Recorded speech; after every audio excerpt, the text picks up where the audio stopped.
Hi everyone, and welcome once again to another class. This time is about knapsack problems.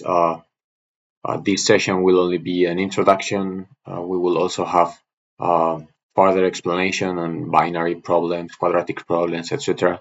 Um, but first of all, we want to start by knowing what a knapsack problem is, what are the variables, and why is this important to the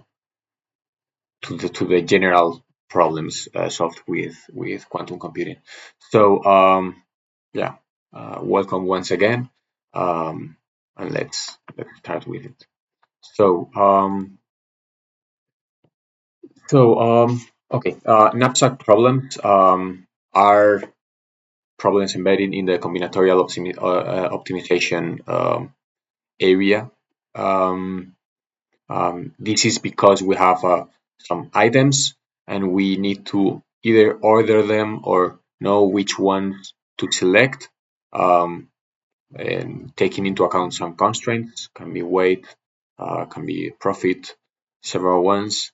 Um, so the general example for explaining this kind of problems is the one with a knapsack and some items that we want to include in the knapsack. This can also be modeled for other problems that we will talk about later, but generally the general example and how these problems, of course, are called are having several items, as you can see in the right part of the slide. Um, each one with a weight and each one with a profit. So including them in the knapsack would require some weight, um, but they would also get us some revenue for including them in the knapsack. The ones not included do not give us any revenue at all. So what we want is maximizing the profit, but without exceeding the the maximum weight that we can carry in the knapsack.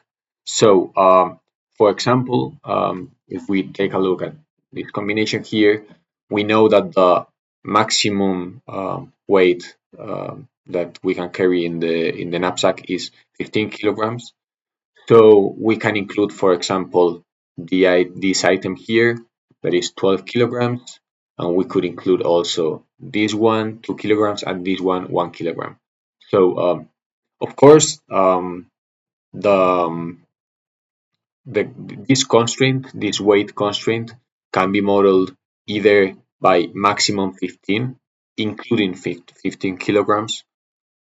So it would be like less than and equal, or just less than. Let's think about it with that we can also include 15 kilograms.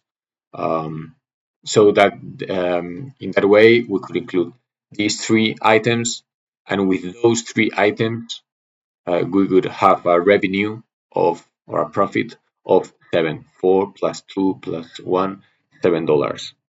So carrying these ones could give us a profit of $7.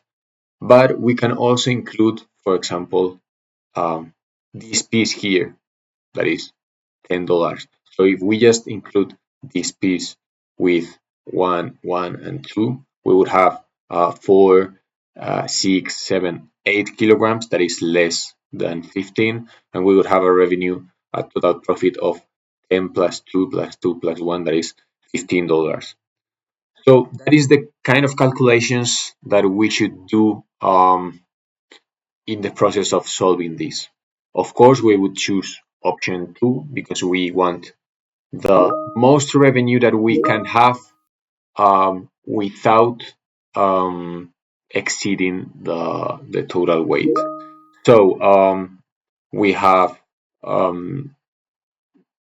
already more or less understood this, and we have kind of also understood that there are two main metrics to be considered.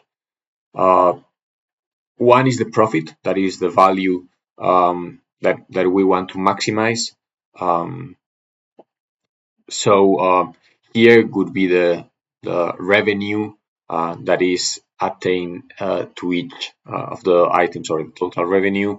Um, we want to maximize that, but we can also refer to it as, for example, the number of tasks completed. So if we are talking, instead of items in a knapsack, we are talking about that we have, let's say, 4 hours, and in those 4 hours we want to um, get some tasks done, and most tasks that we do, the better. For example, the profit would be the number of tasks that we include in those 4 hours. Um, that would be one way to say it. Another one would be, so each task, as each item here, each task would give me a revenue because I would win whatever money for doing that task. So how can I earn the most of the money? Um, so what would be my schedule in those 4 hours without exceeding those 4 hours? That would be the most similar one to this knapsack problem. That would be included in this type of problems. You see that those are modeled the same way. Um, and yeah, you also have um, the same way of thinking and of expressing the profit. And the other one is the weight. The weight is the barrier that we have, like the limit. It can be the limit of items, of hours, of whatever limit that you have that is going against uh, having all the profit.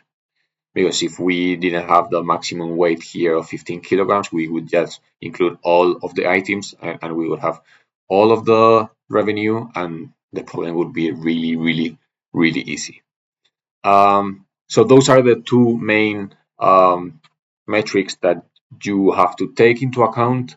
Um, this can be, of course, made more complex.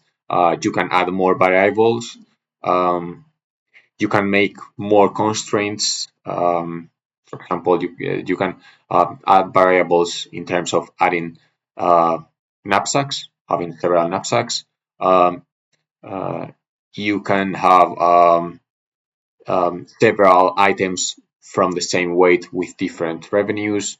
You can have items that are dependent one to another. Those that would be another constraint. That could be, for example, the blue ones must go with the gray ones. In terms of, for example, if you want to, if you're talking about a logistics problem in a logistics company, they usually have constraints regarding the items that need to go in the same truck or in the same boat or in the same plane, that need to be together or cannot be together because they may be explosive or something like that. So those are other constraints that you can also add to the problem. Um, of course, once you add more items and more constraints, you will have an exponential complexity that once you start adding more and more and more, this problem is unsolvable from a classical perspective. So that's where quantum comes. This is the general approach that we have in all those optimization problems. Um, so common applications that you can have in those for those knapsack problems. The first one we already talked about it is the project selection. You have a problem. The constraint is the available time, and you want to maximize the overall result. Either maximize the number of tasks, maximize the money that is earned, whatever. You can also be the owner of a company and you want to schedule all your employers in the best way possible. Um, the other one is portfolio optimization. This is like the most classical problem in the industry. That is, for all the financial services companies, uh, like so many banks, JP Morgan, BBVA, you have like so many banks that have started with this specific problem.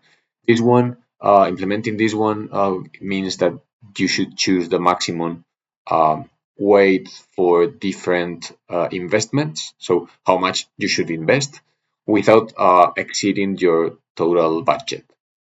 You can also include here constraints like, for example, I, I want my general investment to be the most sustainable one possible. So you would um, benefit the in the calculation all those investments that invest, for example, in companies that are the most sustainable ones. So yeah, you have several constraints to play around there.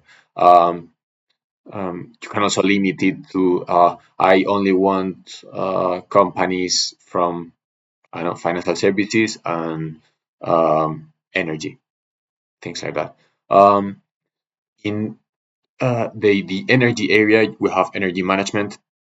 So if we have a limit amount of energy, we should allocate the resources depending on the each on the use for each type of consumer. Um, we also have resource management that is similar to project selection, but is for operating systems.